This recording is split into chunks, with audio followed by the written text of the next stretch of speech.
Well, this is going to be too exciting to possibly fall asleep today. Okay, so welcome to week 5. Today we're doing common climate change myths, which is a fun one. It's also a good one for me because I have a lot of videos debunking the myths, so I don't have to talk too much. So you guys get to watch a bunch of short little videos. Just briefly, my background once again, in case anybody's missed it. I've got my background in physics and astrophysics, and then I started learning about climate change, and then I started writing for skepticalscience.com in 2010. And Skeptical Science is kind of key to this lecture because it is a climate myth debunking database website. So basically, we have a whole bunch of international volunteers. Most of us have science backgrounds. And when we learn about a new popular climate myth, we'll go to the peer-reviewed scientific literature, see what the science says about it, and then we'll write that up in kind of simple, plain English and put it on the Skeptical Science website into the database, where we now have over 200 climate myths debunked. So we're going to go over a bunch of those today. Skepticalscience.com. We're going to go get through. Again, you should definitely buy my book. So the past several lectures, the climate history, the climate myths, the model accuracy, and the consensus next week, all that stuff is covered in my book. Next week, we'll try to bring in a copy in case anybody wants to take a peek at it. And then a reminder. Sorry? I only have a couple. And then a reminder that my Guardian website is called Climate Consensus to 97%. So you can just go to Google and put my name in, put in the Guardian, and you'll be able to see that. And so that's where we keep up with the latest climate science and policy news every week. So this is Skeptical Science, skepticalscience.com. So like I said, database of climate myth debunking. And so on the left side of the page, you can see we have a list of the top most used climate myths. And so we've actually over the years kept track of how frequently these myths pop up in the media and in the common language. And so we have kind of kept track of which one are the most common ones. And so today in our lecture, we're going to go over the top 10 or so, and then a smattering of other ones that I think are kind of a good myths to talk about. So again, you go to skepticalscience.com and you can type in, we have a search bar, you can type in, if you want to look up a particular myth about galactic cosmic rays, you can type in galactic cosmic rays, and we have a myth debunking of galactic cosmic rays causing global warming, and you can read up about that. And then the videos I'm showing today, I mentioned last couple weeks, we did this massive open online course, MOOC, called Denial 101X. And so that is basically a class where the Skeptical Science team, and we also interviewed a bunch of climate scientists and experts, and we did all these short 5 to 7 minute videos, a lot of them debunking myths and basically learning about climate science through understanding how these myths were created, how they became common and popularly accepted, and then why they're wrong, what the misconceptions are behind those myths. And so we're actually starting another self-paced course of Denial 101X on October 15th. So if you're interested in that, that's the website there. You just go to your browser and you type in sks.to/denial101x. That will take you to the page where we've got the course, and it's self-paced, so you can do it at whatever pace you want, watch as many videos as you want. It's no like grading or anything. It's just so you can learn about these climate myths by watching these videos through this course. And it's a really good course. Like, we've got a lot of really smart experts, good communicators, explaining this stuff in plain English. And so it's a really good way to learn about climate science and the basics and the myths. So the very first one, the number one most popular myth in our database is Earth's climate has changed naturally in the past. And that itself is, of course, true. The climate changes naturally all the time. We talked about the Milankovitch cycles. We talked about ocean cycles, things like that change the climate naturally. The problem is that people assume since it changed naturally in the past and it's changing now, it's probably just changing naturally now too. And so that's a logical fallacy. It's like if you walk into a room and you see a dead guy with a knife sticking in his back, you say, well, people have died naturally in the past, so this guy probably just died naturally too. The problem being that it ignores all of the available evidence. And so we've talked about the evidence. We've talked about the fact that there are all these fingerprints that basically the climate is changing in the ways that you would expect it would be changing if the greenhouse effect and human-caused global warming were responsible. And so next week we're going to talk about the consensus, which is basically the fact that the experts have all been convinced that humans are responsible. So that'll be next week's lecture. So then the second most popular myth is that global warming is just being caused by the sun. And we've talked about this one too in our natural cycles discussion. This is some nice data of the temperature, global surface temperature in red, and then the amount of energy reaching the Earth from the sun in blue. And so the temperature's been going up, and in the early 1900s, the amount of energy coming from the sun was going up a little bit, but then it flattened out around 1960. It's actually gone down a little bit since 1960.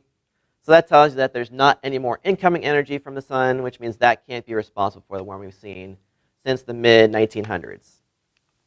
And also we talked about the fact that even though there is that little increase in the early 1900s in the amount of energy coming from the sun, it's actually a really small change. In this case, it was about 0.05% change in the amount of energy reaching the Earth from the sun between 1900 and 1950 or so. So there is, in the early 1900s, there's a little bit of a correlation there, a small warming due to the sun, but there's not much there. And so basically, all you have to do is look at the data, and you look at the peer-reviewed research, it says the same thing. There's a little bit of warming from the sun during that period, but since 1950, there's been no warming. There's actually been a slight cooling from the sun. And so recent global warming can't be blamed on the sun. So the third most popular myth is that it's just not bad. So people think global warming sounds good, like warm temperatures. What's wrong with some warm temperatures, right? That sounds like it's going to be pleasant. And so people say, oh, well, we're just being alarmist about how bad it's going to be. And so, as Tom mentioned, in a couple of weeks, we're going to do the impacts lecture, and we're going to talk about all the different impacts that are why climate scientists are worried about global warming. But this chart is just one example of why we're concerned. And so this shows 4 curves, which are different, the different climate emissions scenarios from the IPCC. We talked about the IPCC last week, the Intergovernmental Panel on Climate Change.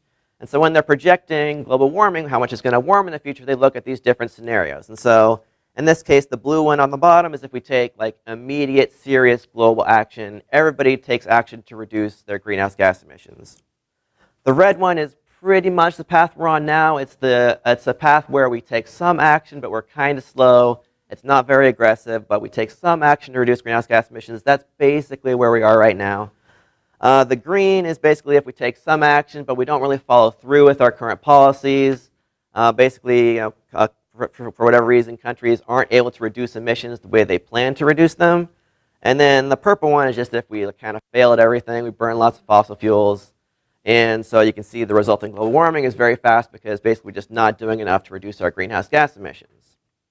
And so on the bottom there, you can see there's this dashed line at 2 degrees. And 2 degrees is sort of the internationally accepted danger limit. It's the point at which we think it's too risky to have that much global warming. And so this is when we had the Paris Climate Agreement.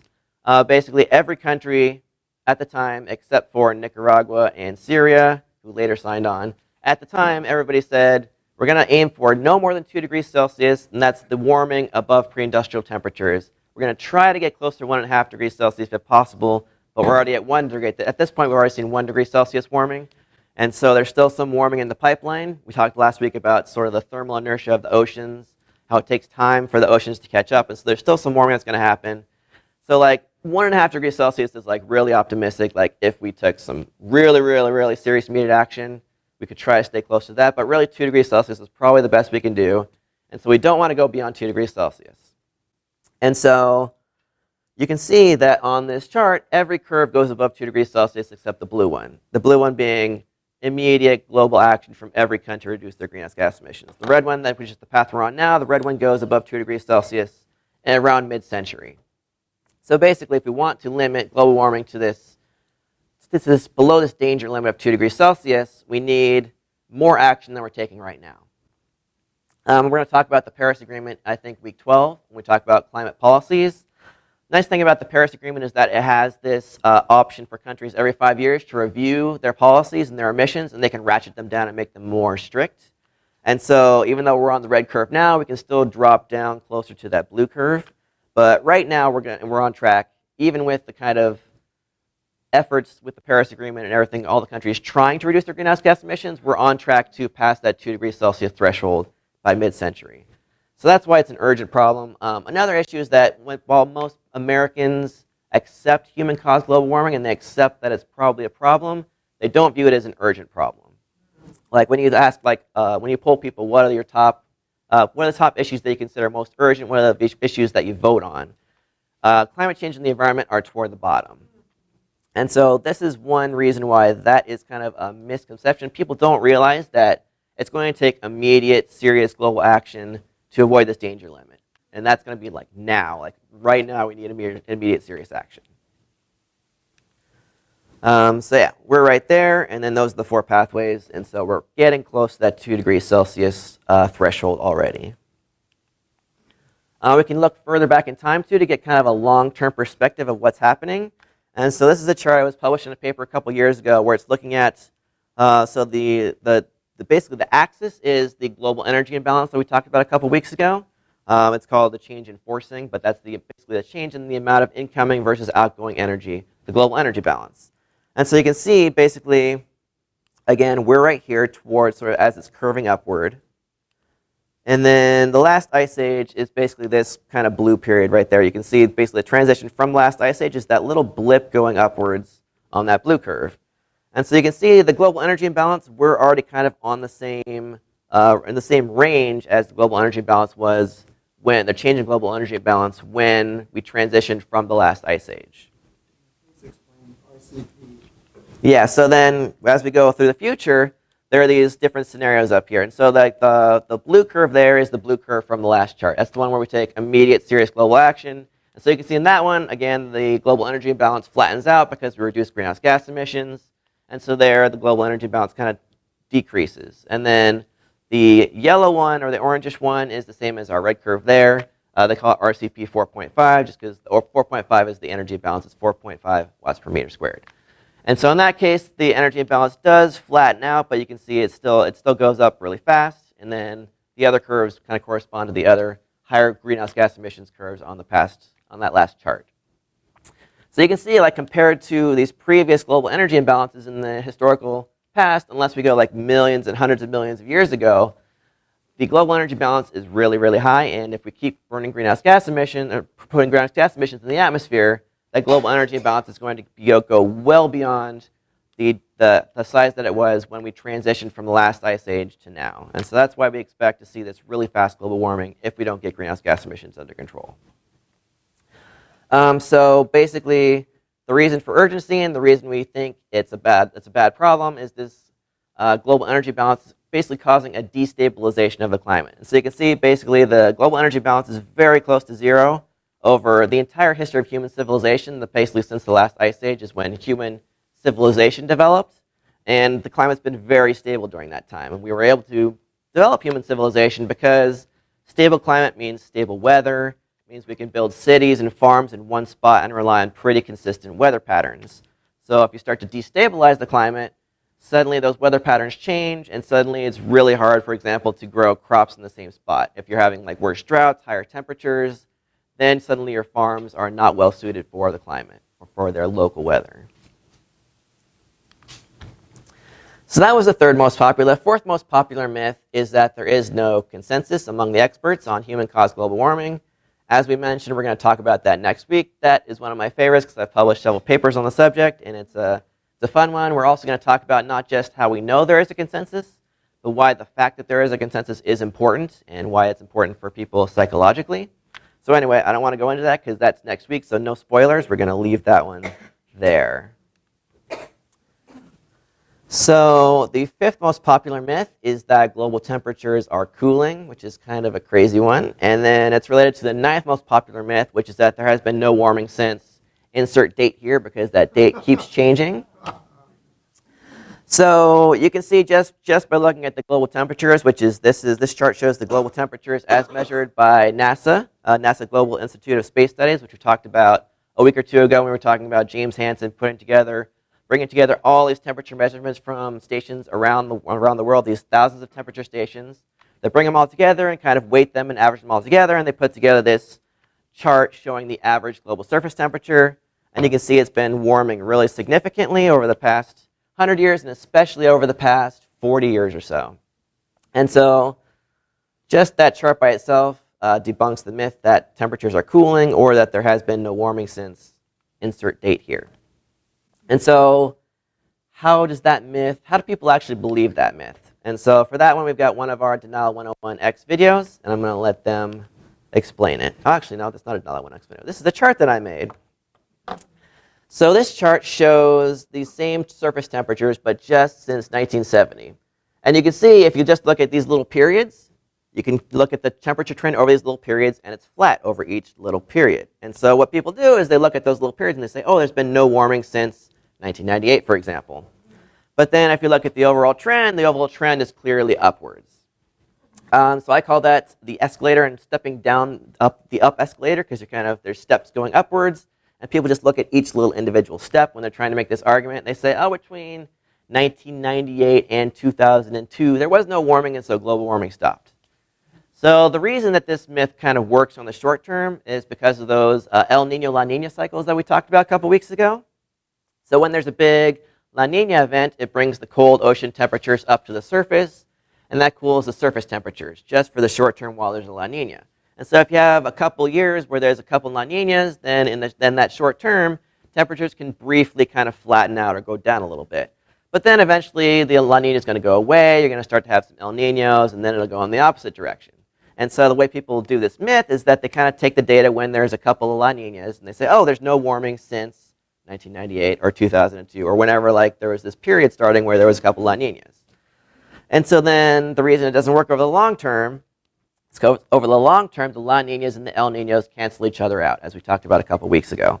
And so if you look at any long-term trend in the global temperatures, the long-term trend is always upwards because the La Ninas and the natural cycles are canceling each other out, and what you're seeing is a long-term global warming trend due to greenhouse gas emissions increasing and fossil fuels putting more carbon dioxide in the atmosphere, increasing the greenhouse effect, causing this global energy imbalance, which causes temperatures to go up in the long term. So in the short term, that can get swamped out if you have a really strong La Nina or if you have a big volcanic eruption putting a lot of particles in the atmosphere, for example. But those are short-term effects. And so basically the way this myth is propagated is to look at those little short-term periods and to ignore the big picture.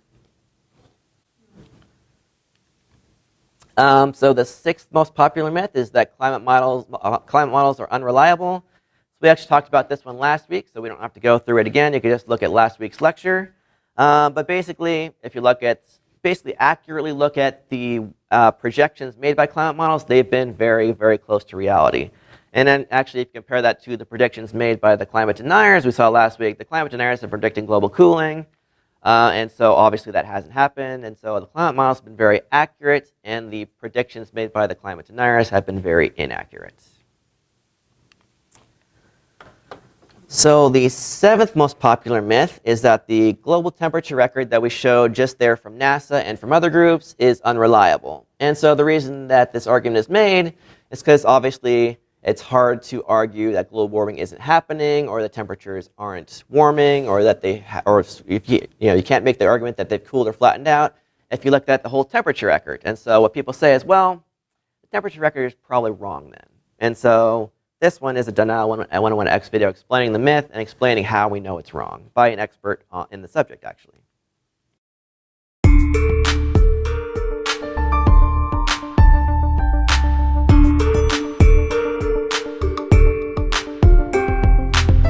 How do we measure global warming? Thermometer records, which are maintained and checked by a number of groups, tell us that the planet is warming. We also know it's warming from satellites, tree rings, and ice cores. In this lecture, we will investigate how we know the thermometer record is accurate enough to detect human-caused warming. We can never measure anything exactly, so whenever we measure something, we also try to estimate how accurate that measure is. We know that our estimate is only approximate, so we also estimate how far off it might be. Scientists call this the uncertainty in the measurement. What they're talking about is the range of possible values. When scientists estimate global temperature, they also work out the accuracy of those estimates. Accuracy is often represented on a graph by error bars or by shading. They indicate how close we think our measurement is to the truth. How did scientists determine the accuracy in their global surface temperature estimates? Let's look at one very simple method. Consider two weather station records. We'll colour them red and blue. The stations are close together, so they should show similar temperatures. If the thermometer measurements are accurate, then the two records from the two stations will look quite similar. However, if the thermometers are inaccurate, then the station records can look quite different. The data themselves can give us a measure of their accuracy. Do we have enough weather stations to estimate global surface temperature? Again, we can compare neighbouring stations. As the stations get further apart, they will experience different weather and the records will start to differ. Again, the data themselves can tell us if we have enough stations. But we don't just have two weather station records, we have thousands. How do we check all of them to get a measure of the accuracy of the global mean temperature? There's a very simple extension of our two-station test. Here are the actual weather stations listed in the Global Historical Climate Network. Let's randomly divide the thousands of stations into two groups, red and blue. We'll calculate a global temperature record from the average of just the red stations. Then we'll calculate another global temperature record from just the blue stations. If the two records agree, it tells us that the stations are reliable and that we have enough of them. As you can see, the red and blue temperature records are not identical, but they're very similar. The difference between the two records is an estimate of the accuracy of the temperature record. The differences are small compared to the warming signal that we are trying to observe. This is just one simple way to look at the accuracy of the temperature record. This approach, and others like it, are used across many fields of science, and the data themselves tell us that the record is reliable. That's not the only way we know that the temperature record is reliable. There are a lot of different sources of temperature information that we can compare. Firstly, here are versions of the thermometer record calculated by different groups around the world. But scientists can also calculate global temperature without using the weather station thermometers. Weather forecasting software can be used to estimate air temperatures using ship data and air pressure observations. Satellites also measure air temperature from the radio noise coming from different layers of the atmosphere. Finally, there are various natural thermometers like tree rings and ice cores. All of these confirm that the planet has warmed over recent decades. The natural thermometers can also give us temperature records over much longer periods. These tell us that the warming is very different from natural climate change. Despite all of this evidence, there is a myth that the thermometer record is unreliable. One claim is that early thermometer readings are not sufficiently accurate to detect a change of about 1 degree Celsius over the course of a century. Another claim is that there aren't enough weather stations to produce an accurate estimate of global land temperature. But scientists have included both of these when estimating the accuracy of the global temperature record. So what is the fallacy here? If someone says our measurements aren't perfect, so much of the warming could be due to measurement errors, they're jumping to conclusions. When we estimate the measurement errors, they are much smaller than the warming that we see. We know that the thermometer record is reliable, both because the data themselves tell us so, and because they agree with other sources of temperature data.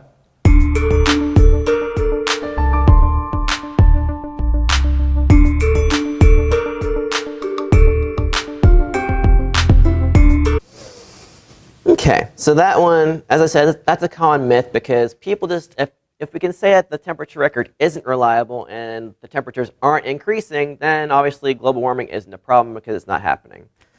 But the problem is there's just loads and loads of different pieces of evidence showing that not only is temperature warming, but the temperature record measuring that is reliable. We have different groups around the world. There's NASA who does their global temperature data set. There's also one in the UK, the UK Met Office. NOAA does one. There's individuals who just by themselves, take the raw data and put together their own measurements.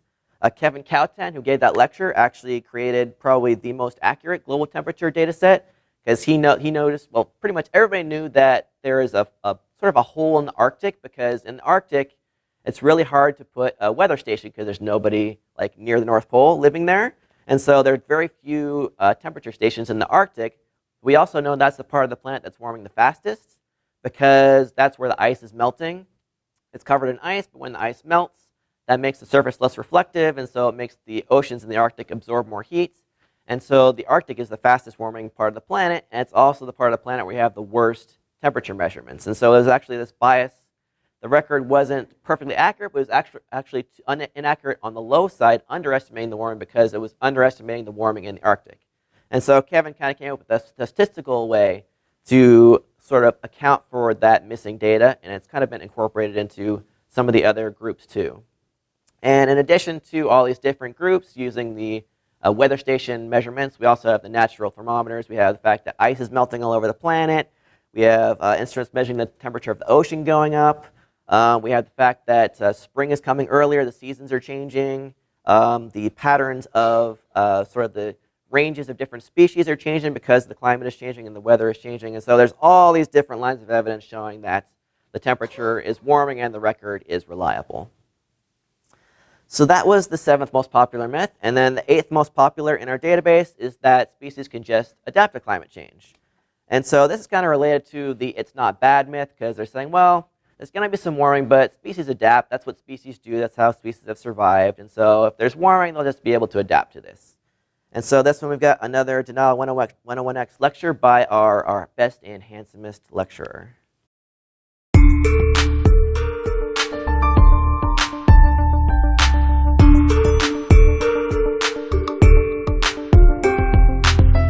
Species evolve through the process of natural selection. The members of the species that are best adapted to threats survive to pass on their genes to the next generation. The problem is that this process is a slow one. Humans are causing the climate to change rapidly in a matter of decades, while big evolutionary changes generally take thousands of years.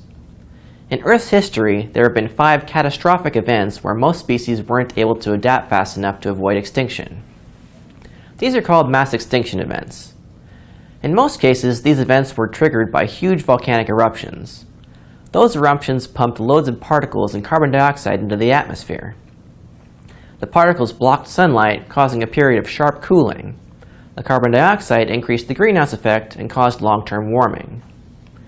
Most species were unable to adapt to these big climate changes. The first mass extinction event happened 445 million years ago, when 86% of species went extinct at the end of the Ordovician period.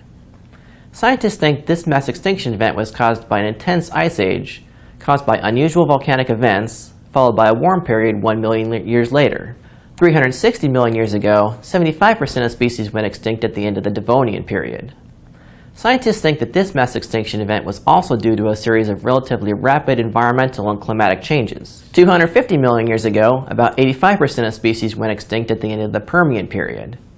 This mass extinction event is also known as the Great Dying, because nearly all marine species went extinct. Scientists think that this event was caused by a massive volcanic eruption covering much of modern-day Siberia. The sulfur ash pumped into the atmosphere by this eruption caused global cooling by blocking sunlight and created acid rain. The carbon dioxide released into the atmosphere from the eruption later caused global warming. Trapped methane, another greenhouse gas, may have been released from the warming oceans, causing even further global warming. 200 million years ago, 80% of species went extinct at the end of the Triassic period. Scientists think that this mass extinction event may also have been caused by a series of large volcanic eruptions. 65 million years ago, 76% of species went extinct at the end of the Cretaceous period. This is when dinosaurs went extinct. This mass extinction event was caused by a combination of volcanic eruptions and a large meteor impact. Scientists are concerned that we may now be entering the Earth's sixth mass extinction. Based on the fossil record, it's normal for about 40 species to go extinct per year. Over the past 1,000 years, the average extinction rate has been 24 times as large as that natural rate. Over the past 500 years, extinctions are happening at least as fast as the rate that triggered the previous 5 mass extinction events. The good news is that mass extinction events usually happen slowly, over hundreds of thousands to millions of years. However, if we lose all currently threatened species, we'll be on course for a new mass extinction event in just over 500 years. There's a popular myth that humans and other species will simply be able to adapt to the Earth's changing climate, so we have nothing to worry about. This is the fallacy of jumping to conclusions. Unfortunately, just because adaptation exists, it doesn't mean that species can adjust to any new situation. There have been 5 events over the past 450 million years during which more than 3/4 of the species on Earth went extinct. Species are good at adapting to changes in their surroundings, but there's a limit to how fast they can evolve. Humans are changing the Earth's climate so fast that species are already struggling to keep up. We're changing it as fast or even faster than during previous mass extinction events. If we continue on our current path of warming the planet by burning lots of fossil fuels, scientists anticipate that more than 40% of species could be at risk of extinction by the end of the century. The bad news is that if we continue with business as usual reliance on fossil fuels, we're headed on a path towards the Earth's sixth mass extinction. If we fail to change our course, it will take millions of years for the planet to recover from this human-caused mass extinction event. The good news is that we're still relatively early along in the process. Although it will be a difficult task, there's still time to change course and prevent a huge loss in the Earth's biodiversity.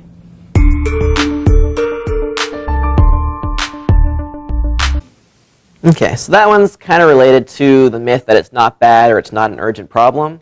So the reason it is an urgent problem is because of the rate. It's happening. So the global warming is happening so fast that it's going to happen faster if we continue on our current path than a lot of species can adapt to. Because there is, species are adaptable, but there is a limit to how much of a climate change they can adapt to.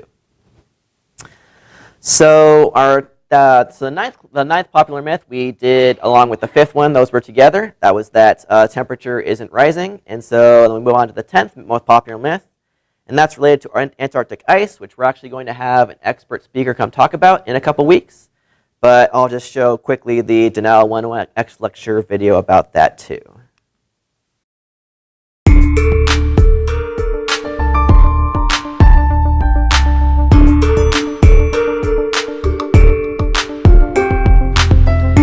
The continent of Antarctica is a beautiful land made almost entirely of snow and ice, unique on planet Earth.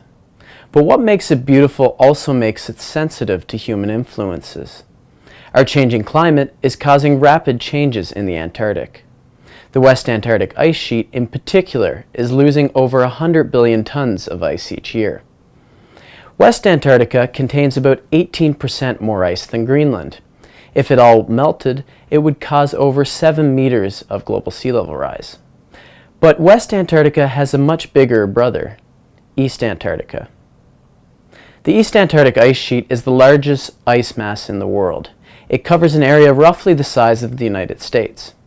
The East Antarctic ice sheet has been around for nearly 32 million years. The West Antarctic ice sheet, by contrast, formed millions of years later and has partially melted several times. If both of these ice sheets were to melt, global sea levels would rise 72 meters. At first, scientists thought Antarctica wouldn't respond strongly to global warming. Regional warming was expected to increase both ice melt and snowfall, which would balance each other out. However, recent studies have found that the West Antarctic ice sheet is more sensitive to climate change, and in particular warming oceans, than previously thought. Satellite measurements have shown that both the Antarctic Peninsula and the West Antarctic ice sheet are now losing ice. For both regions, ice losses began in the 1990s and have since accelerated. The best available knowledge today points to the West Antarctic ice sheet being a large contributor to current and future global sea level rise over the next century. The East Antarctic ice sheet, by contrast, has remained relatively stable since the late 1990s. In this case, ice losses in coastal areas have been balanced by greater snowfall in the interior. For now, the East Antarctic ice sheet is stable. There is, of course, another type of ice in Antarctica which has undergone some recent changes. Antarctic sea ice has reacted to a changing climate very differently and arguably more interestingly than land ice. Antarctic sea ice forms in the ocean waters around the continent each winter during the polar night from July to August. During the 24 hours of daylight in the Antarctic summer, from December to February, it nearly completely melts. This means that Antarctic sea ice is mostly seasonal and does not influence the global climate as much as Arctic sea ice. The area of sea ice around Antarctica has actually been increasing over the last few decades, especially during winter. This is despite data showing that the Southern Ocean around Antarctica is warming. This raises an interesting scientific question. How can sea ice increase when the oceans are warming? One possible contributor is wind. The winds which flow off the Antarctic continent down onto the surrounding ocean have been increasing. This carries more cold air to the ocean where the sea ice forms. It also blows sea ice away from the coastline, spreading it out further. That extra open water allows more sea ice to form and expand outward. Another potential factor is increasing meltwater from the Antarctic ice sheets. Fresh water is easier to freeze than salt water, so an increase in ice melt, say from coastal glaciers, can make the water surrounding Antarctica easier to freeze. Finally, Antarctica's changing climate may play an important role. Snowfall has increased over the continent and the surrounding oceans. This can lead to a thicker sea ice cover. Even though Antarctica as a whole has warmed, there are also regional differences with some areas cooling while other areas have warmed. Combined together, all these factors are the best available explanations for the recent increase in Antarctic sea ice. The differences in the reaction of land ice and sea ice to a changing climate feeds a very common myth that Antarctica is gaining ice. This myth relies on an error of omission, and it ignores the difference between land ice and sea ice. It's also an example of cherry picking. By focusing on one small part of the Antarctic cryosphere, it ignores the full picture of how the Antarctic ice is changing. Although sea ice in Antarctica has increased in recent years, land ice in Antarctica is currently declining. Scientists are confident that both changes in sea ice and land ice are linked to a changing climate. They are both also examples of unexpected impacts of climate change. Although increasing Antarctic sea ice may have local impacts, the unexpectedly quick decrease of Antarctic land ice could have huge global implications through sea level rise.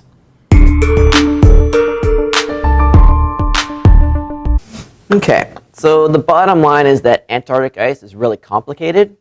So as we mentioned in the article, in the video, over the long term, there is a slight increase in the amount of sea ice in the Arctic, which is the ice floating on top of the ocean.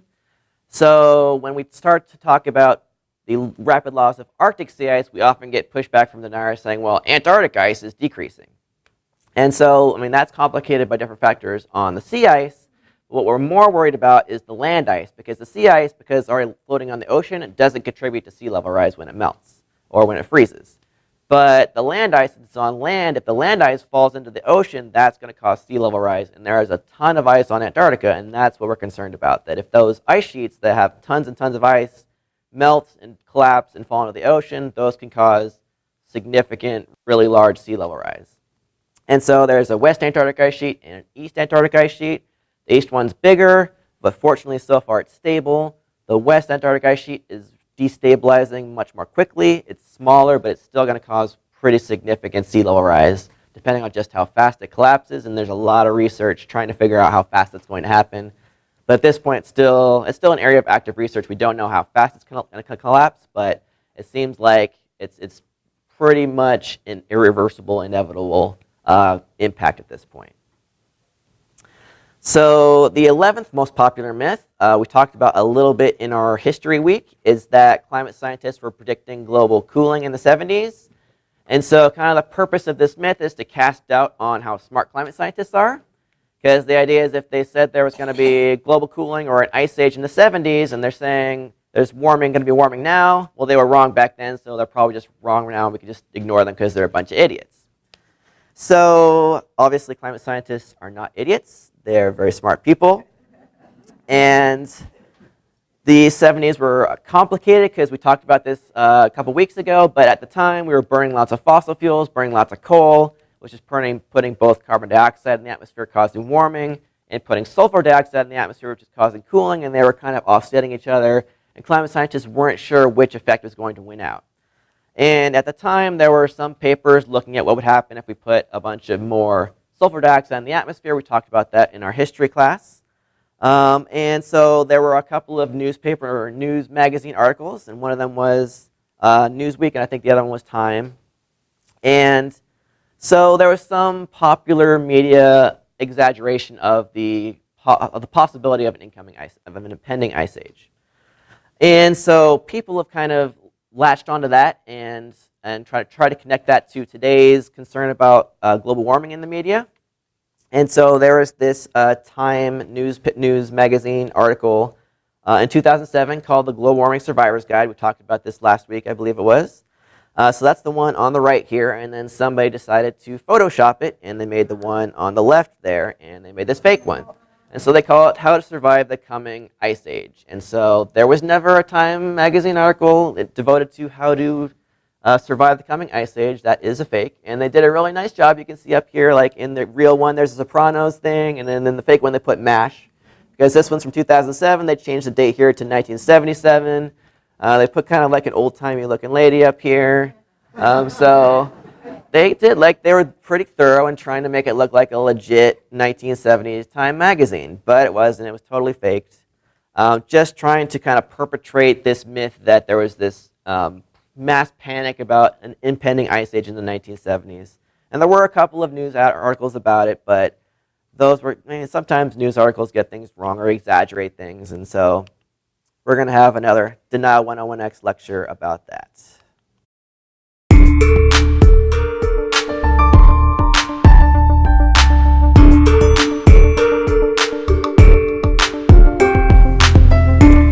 Imagine you're a climate scientist in the 1970s. At the time, global temperature hadn't changed much for several decades. In fact, it had even cooled slightly. We'll look at why in a moment, but what's interesting is what climate scientists were expecting to happen next. Most research in the 1970s projecting future climate expected that global temperatures should soon start to increase. In other words, these papers predicted imminent global warming. Why? Because humans were burning huge amounts of fossil fuel. We were emitting heat-trapping greenhouse gases into the atmosphere. In fact, among climate papers published between 1965 and 1979, the number predicting global warming was accelerating. The scientific community was becoming more convinced that global warming was just around the corner. And what happened next? Global temperatures did start to increase, just as climate scientists expected. However, a small number of papers in the 1970s speculated that under certain conditions, global cooling might happen.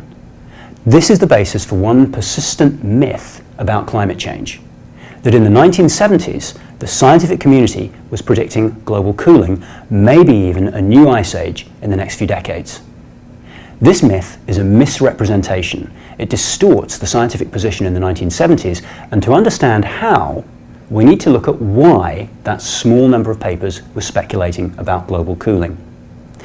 After World War II, the global economy was growing fast. Burning of fossil fuels like oil and coal grew rapidly. When we burn fossil fuels, besides releasing carbon dioxide pollution, we also release other byproducts into the atmosphere. Among these byproducts are tiny particles called sulfate aerosols.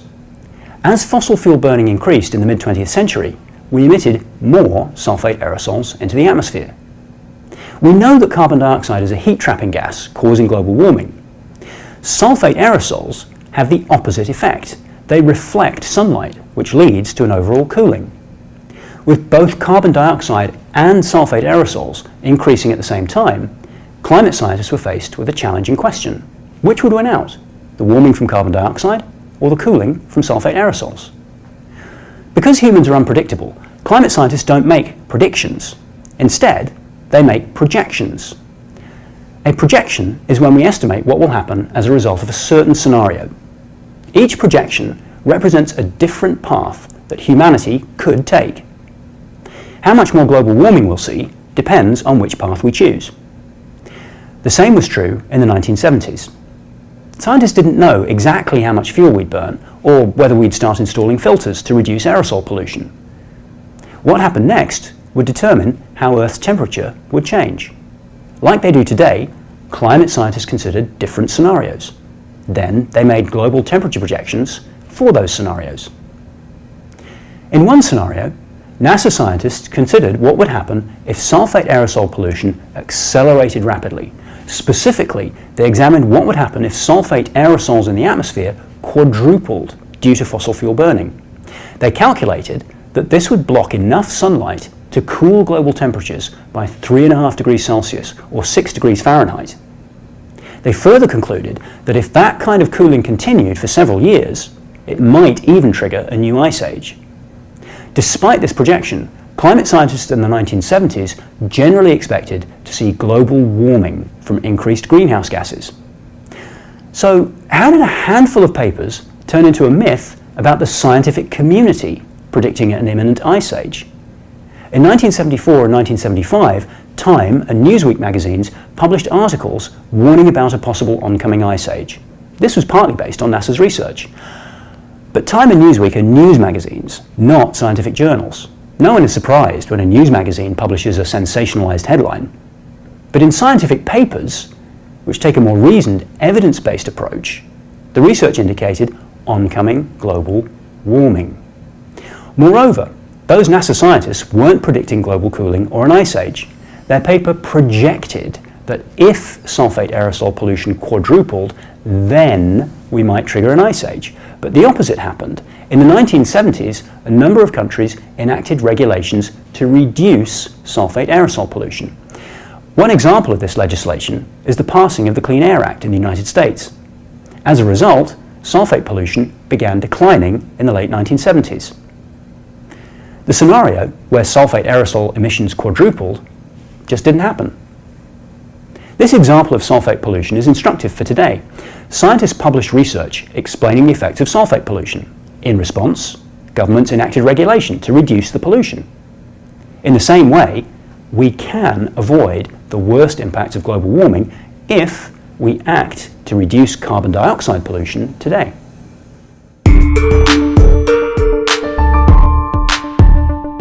Okay, so that's a good video, and I think it's a good place to take a break. So let's come back maybe a couple minutes after 11, and we'll go on to the next myth.